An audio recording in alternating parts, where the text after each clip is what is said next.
Hey guys, Captain here. Recently I learned that LEGO is going to make some official Pokemon sets next year in 2026, and that got me inspired to come back and make some more of my own LEGO Pokemon creations. Today I have two Psyduck and Kingdra.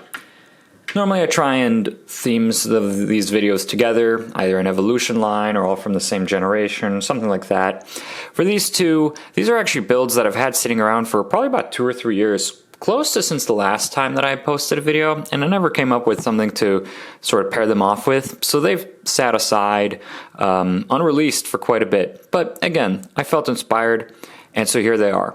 Without further ado, let's begin with the instructions. For Psyduck, let's begin with a 1x3 yellow plate. Beneath it, let's place two 1x2 tan plates and angle them off kind of to the side to represent its feet. In the center of the 1x3 yellow plate, we'll place a 1x2 plate with a slope, like this, on top of here. And then we'll place two 1x1 plates to give that a brick shape. This is a just subtly different shape than the 1x2 slope brick, which is why I went with it. But if you don't have these sitting around, 1x2 slope brick, totally fine. Off to the side, let's place two 1x1 yellow bricks with a stud on one side, and then for a moment let's place these down. Let's take a curved 1x2 slope and one of these horizontal yellow 1x1 claw plates, place that underneath. Do this twice, one for each arm, and then let's stick that on the sides of our 1x1 bricks to attach. Let's hold this together on top with a 1x3 jumper plate with two studs in the center, all in yellow. Now for the head, let's take a 2x3 plate in yellow. Let's take a 1x3 tan plate and have it hang two studs off attached in the center, like this. On top of the two studs that are hanging off, place a 1x2 tan tile. And then on the last stud, place a 1x1 tan plate. It actually really doesn't have to be tan. You won't see it from the inside, so any color works. Then, on the sides of that, place two more 1x1 yellow bricks with a stud on one side. Have those studs face forward. And on top of those, take a white round plate with a hole in it. I think this design for the eyes is very funny. It's very evocative of Psyduck's confusion and emotions. It's the same look I used for Shelder, and I really liked it there too. Alright, to press down this tan plate, let's take a 1x2 yellow sloped brick, like this, curved sloped brick. Hold it together. Then on the sides here, place two stacks of two 1x1 yellow plates. So 1x1, 1x1, and then on the other side 1x1, 1x1.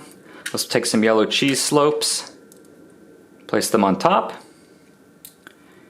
And on top of these three studs here, let's finish that off with a 1x3 yellow plate. And in the center, let's take a 1x1 black claw tile and hold it up for Psyduck's little hair.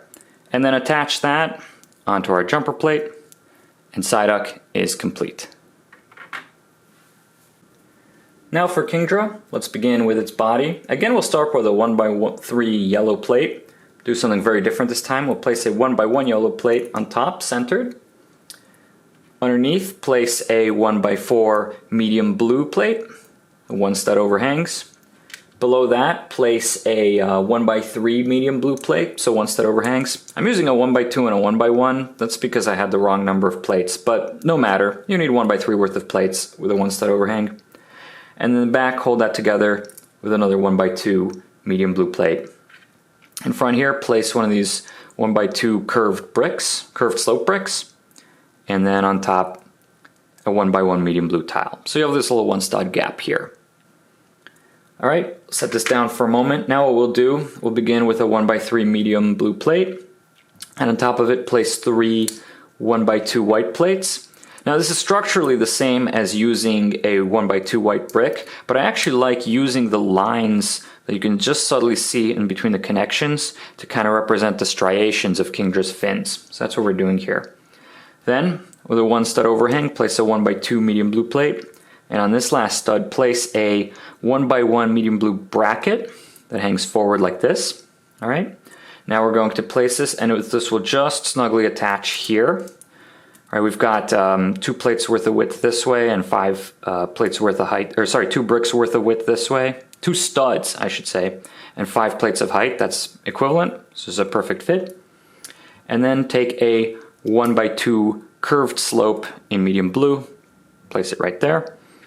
And then over this last stud, a medium blue jumper plate. Set that down for a minute. Let's work on Kingdra's head. Let's take a 1x3, a 2x2 round plate and place that on top of a 1x1 medium blue plate.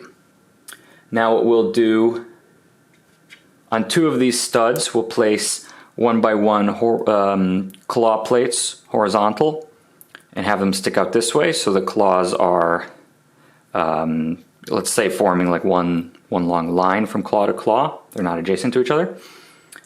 On top of that, let's place a 1x2 jumper plate. On top of that, let's place a 1x1 red round plate. Over that, a 1x2 medium blue curved slope. Below that, a 1x3 medium blue plate. And below that, a 1x1 medium blue plate. So we should have this 1 plate tall, 2 stud overhang for its, I suppose it's a snout. Don't really know how to call it. Then, in the back here, let's place a 1x2 medium blue plate. On top of it, a medium blue plate with 2 of these bars hanging off the sides this way.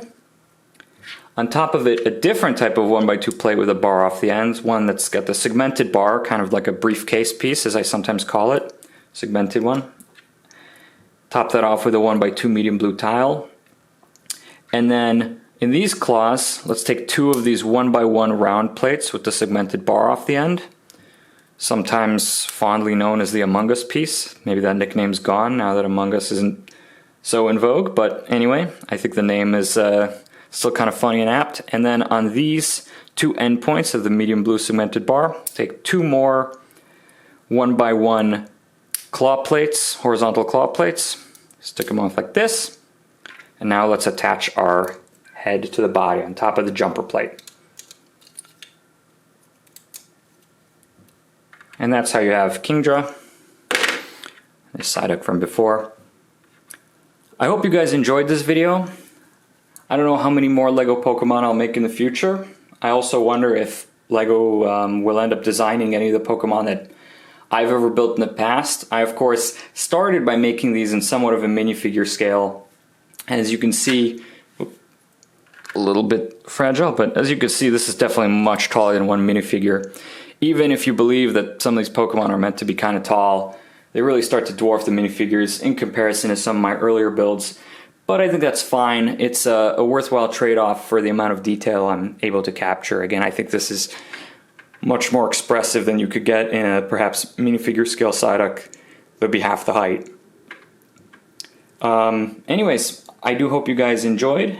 If you did, I encourage you to like the video, leave a comment, send it to your friends, and I will see you guys next time.